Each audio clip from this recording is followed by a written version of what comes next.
गांव से दूर एक पुराना कोठरानुमा मकान था, जिसे लोग नीलकंठ हवेली कहते थे।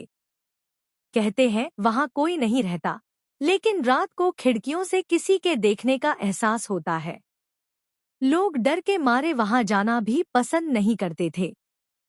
एक दिन शहर से आया एक युवक राहुल गांव में रुका हुआ था। उसे इन कहानियों पर विश्वास नहीं था। गांव वालों ने मना किया, लेकिन राहुल ने जिद पकड़ ली। मैं नीलकंठ हवेली में एक रात रहूंगा। अगर कुछ हुआ तो मान लूंगा कि भूत होते हैं। शाम ढलते ही राहुल टॉर्च लेकर हवेली में दाखिल हुआ। चारों ओर धूल, टूटे फर्नीचर और दीवारों पर अजीब चित्र बने थे। लेकिन सबसे अजीब चीज थी एक पुरानी गुड़िया जो मेज पर बैठी थी।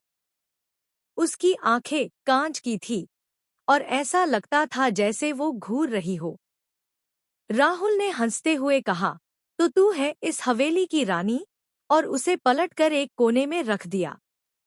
रात के 12 बजे हवेली में तेज हवा चलने लगी।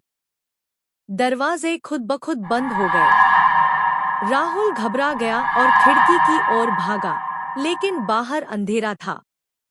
उसी वक्त उसने एक आवाज सुनी, किसी के हंसने की। वो मुड़ा तो देखा, वो गुड़िया अब मेज पर नहीं थी। ये कैसे हो सकता है? राहुल ने खुद से कहा। उसे तब एहसास हुआ कि हवेली की दीवार पर अब एक नया चित्र उभरा है, राहुल की शक्ल। वो डर के मारे बाहर भागा, लेकिन दरवाजा बंद था। तभी पीछे से एक ठंडी हवा का झोंका आया और कानों में एक फुसफुसाहट। अब तू भी हमारी तरह रह जाएगा।